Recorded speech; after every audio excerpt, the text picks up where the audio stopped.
Some days just do not feel right. You can feel it in just about everything. And when things go haywire, you are not really surprised. That was what Tuesday felt like for Aggie Konde, the CEO of Msingi East Africa, an organization based in Nairobi, Kenya. And so when she had a blast at about 3 p.m. near the office block and the ground shook, she quickly got on her feet. Just got up and I asked them, are we safe? But everybody was running around. So just literally nobody to ask. I just kept following the floor. I got out of office, got into the corridor, everybody coming from the fifth, sixth floor was all running down.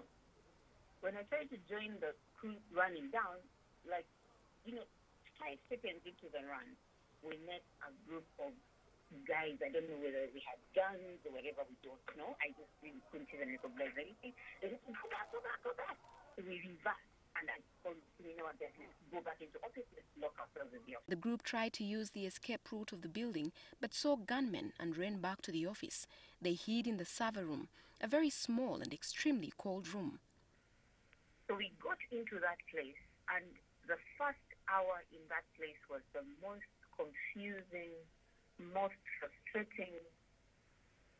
I just don't know how to explain that moment, because I didn't know what to do. I didn't know whether it was Aggie the leader or Aggie the mother or Aggie me, or I just didn't know what to do. But I had to do everything for everybody because everyone was crying, worried, trying to reach for their phones. Batteries were collapsing.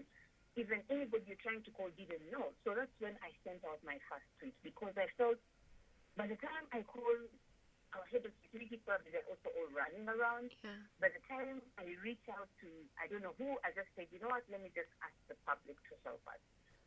Despite the tension, Aggie remained on phone, constantly updating family, friends, co-workers who had made it out, and just about everyone that was reaching out.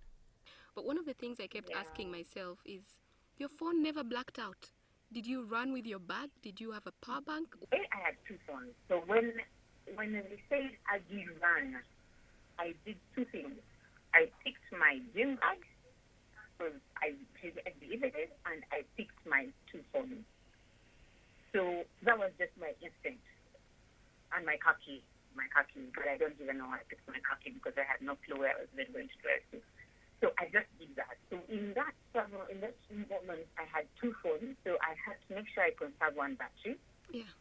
So I used one phone till it was blacked out. Then I reserved the second battery for emergency.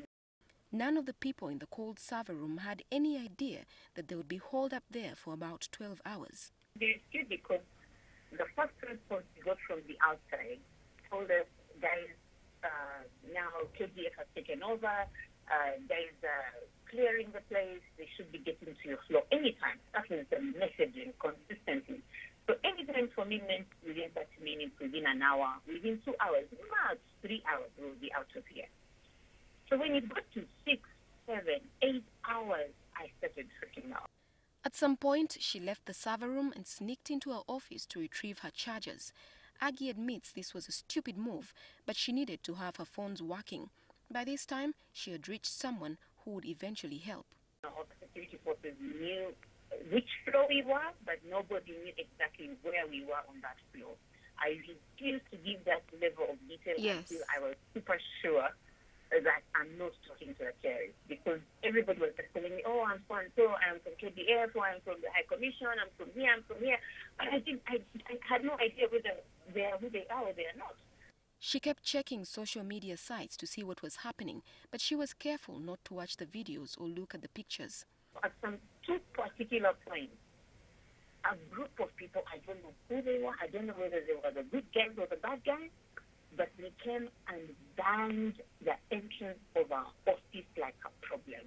They hit that door, and our entry door is a glass door. They hit it, I don't know with what, but the thing failed to break completely. So we couldn't even come out to check. So is this Kenya Defense Forces or is it, the terrorists? At midnight, electricity was disconnected from the whole facility. They couldn't stay in the server room. She led the group out. Some went to her office and others to another. At 3 a.m., she saw flashlights on the floor of the office. I crawled to a point where I could see, and I kept seeing so many footsteps walking around. And they were so calculated, and until a point when one of them called my name. So he called and said, Aggie, KDF, Janet, KDF, Amos, KDF, because they had the whole list. We had shared our list with the British High Commission, the American Embassy, with the Ugandan High Commission, with everybody who contacted us. Asking, how many are you? Who are you? How many? What are your names? Everything. So they knew our identities. So I said, guys, I think we have four. Guys, I think KDF is here. Let's go out. But people, I don't believe it. Even just getting everybody out was a nightmare because people didn't know. So we were scared. We put our hands up. We, just say, oh, hallelujah. What do you do? And then they say, quiet, quiet. Because, of course, some of the chairs were still in the block above us, and others were still in the block opposite us. So they put us on the outside corridor, and we had to escape through our rescue route to the back end of the hotel. And like we said, the rest is